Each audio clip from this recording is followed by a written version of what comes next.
Alrighty, ladies and gentlemen, I hope the homework's been going okay with you. I've had a few emails.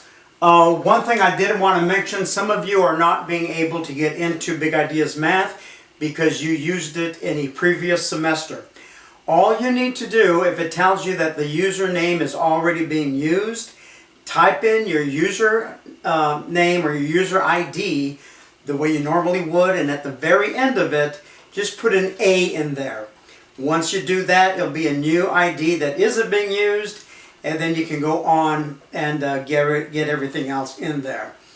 So, also be sure that you look at each day's lesson to make sure you got everything that you need. For example, last night's homework, you had something in the Big Ideas Math textbook, and then you had a worksheet that I put on there.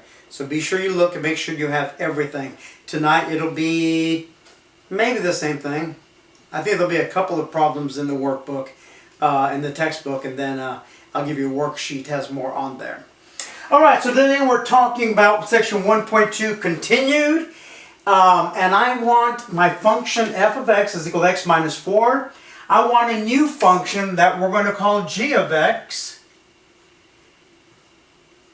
And I want to stretch my f of x by a factor of 5. So that just means I want to multiply 5 times my f of x function. Okay?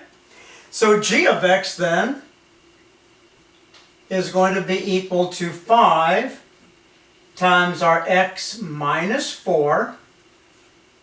So g of x is equal to, distribute that 5, and you get 5x minus 20. That is my original function with the stretch of 5. Remember, if my original went like this, the stretch is going to be something like that. It'll be much skinnier. Alright? Alright. Where is my eraser? It is right there. Let's do our next example that I'm going to call example... let's call it example 107. So example 107, or you can call it example 2 if you want to, whichever. I have 3 times the absolute value. So f of x is equal to 3 times the absolute value of x plus 4. And what I want to do with that guy is I want to shift down. Shift down by, I don't know, what do you want to do it by? Shift down by 3. So again, my new g of x is going to be equal to my f of x. And since I want to go down 3, it's going to be minus 3. My original function minus 3. So my g of x is going to be equal to, put in my original function, which is 3 times the absolute value of x plus 4. And then we want to subtract that 3 from it. So it's equal to 3 times the absolute value of x plus 1. Alright? Easy enough. Hey, somebody emailed me and said that they were having difficulty understanding some of the videos. Please, if that's happening to you, get with me. Let's get on Zoom, and I want to fix whatever is confusing for you guys, because I need to work on whatever I need to work on. If you guys think something is not straightforward enough, I need to know that to fix myself. Alright, so example, we had example 107-2, so we'll call this one just example number 3. And we have f of x is equal to 2 times the absolute value of x plus 1 plus 4. And we want to shift. What we're going to do, we're going to shift right by 2 and up by 3. Shift right, 2, and up 3. Do these in order the way they are. It will come in important on some of these, especially when you have a stretch or a shrink. It says shift right 2, so we're going to do that first. So g of x is going to be equal to 2 times the absolute value. Since we're shifting right, it's along the x-axis, so it goes inside with the x. And since we want to go to the right, it has to be minus 2 plus 1. Plus 1 plus 4, and then plus 3, because we wanted to shift up as well. So g of x is equal to, I want to distribute that 2, but remember, I lied. Do not distribute that 2. You cannot distribute into the absolute value or out of. So this becomes 2 times x minus 1, when I do the negative 2 plus 1, and plus 7. Just getting you there right like that. Okay? There we go. Please excuse my dear Aunt Sally. The absolute value bars are just like a parentheses. You have to do what's inside the absolute value first. So that's how we got that. Alright, so let's go on again. Let's go to example number 4. And this guy is going to be f of x is equal to the absolute value of x minus 5 plus 2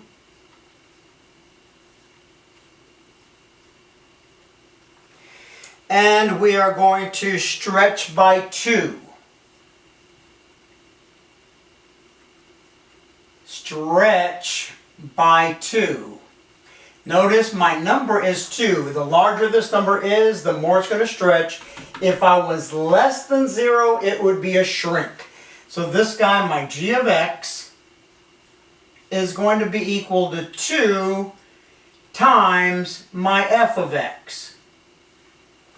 Okay? It's going to be stretch of 2, so it goes in front.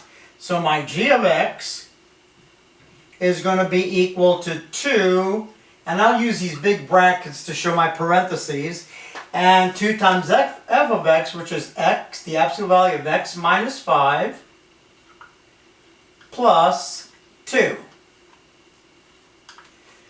Those brackets just indicate that that's my f of x function. So my g of x is going to be equal to, now I can distribute, because I have this inside that parentheses. So 2 times the absolute value of x minus 5 is just 2 times the absolute value of x minus 5. I cannot multiply into that. And then this is going to be plus 4, because 2 times the absolute value of x minus 5, 2 times 2 is 4. So right, super cool jujubes. Super cool jujubes. Okay, now what I'm going to do is I'm going to give you I'm going to give you the graph, and you are going to tell me what the function is. Let me make sure everything's turned out okay right there. All right, so let me zoom in a little bit here. We'll just use those top 2. I think I just have 2 examples. I hope I don't run out of time with dumb, whatchamacallit.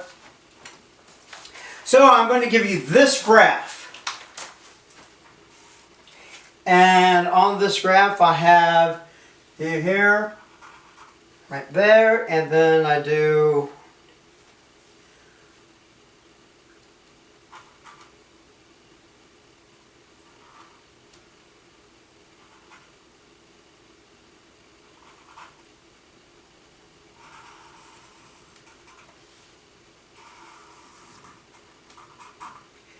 Alright, that's my first function. Let's see if that zoomed in close enough. Maybe we can zoom in a little bit more.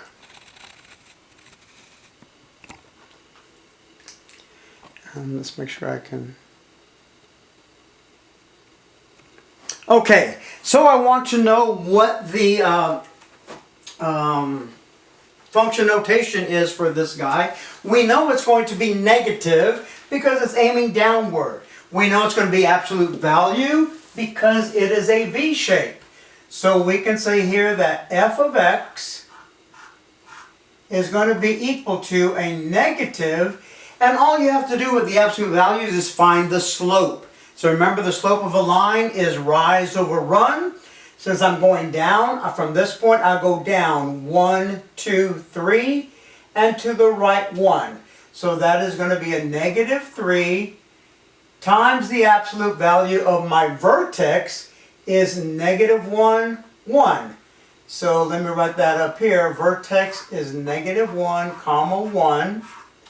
So inside here, this is going to be x. And since that's a negative 1, I have to have the opposite. So that's x plus 1. And then plus 1 going on the outside. That makes sense? This negative is only thing that turns me upside down. The 3, you'll notice, is a stretch. It's skinnier than my regular parent graph for the absolute value function. All right, one more. Let's going to give you this guy. I'll put him down here. And let's give you this as 1, 2, 1.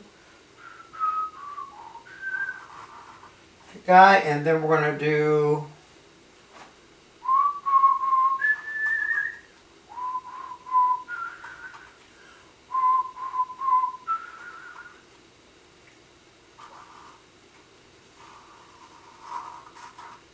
horrible because my paper is moving and I don't have a straight edge. You guys will never do this. You always graph using a straight edge. Get a piece of paper, fold it in half, use your student ID card, whatever it is. Okay, so first of all, my vertex for this guy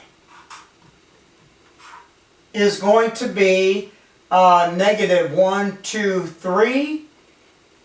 Negative 3, comma, down 1, 2, negative 2.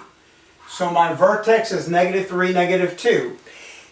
My equation then, f of x, is going to be, it is not negative, it's positive because it's opening upward.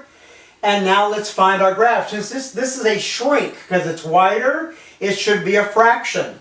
So we're going to go up 1, 2, 3, I'm sorry, up and, oh yeah. Up 1 and over 1, 2, 3. So that is 1 over 3. Up 1 over 1, 2, 3. And that makes sense because it's a shrink. Times the absolute value of x. Instead of minus 3, you have plus 3. Minus, this paper moves on me, minus 2. So that is, again, f of x equals 1/3 times the absolute value of x plus 3 minus 2. All right. Have a great weekend, guys. And, oh my gosh, did that not work on us? You bonehead. All right, let's go through this one more time because I didn't realize it wasn't on there. Okay, this was my graph. I found my vertex was over 1, 2, 3 and down 2. So it's negative 3, comma, negative 2. Our slope was from this vertex, I go up 1 and over 1, 2, 3. Up 1 over 1, 2, 3. So your slope, your multiplier, is going to be 1 over 3. So f of x equals 1 over 3 times the absolute value of x. Since that was minus 3, in there it has to be plus 3. And this is minus 2 because we came down 2. Okay? Next time I don't show it right and you're not seeing it, please tell me. Say something. Let me hear you. Otherwise, I'll keep on going that way. Okay. Super cool, Ginger Beans. Have a good weekend.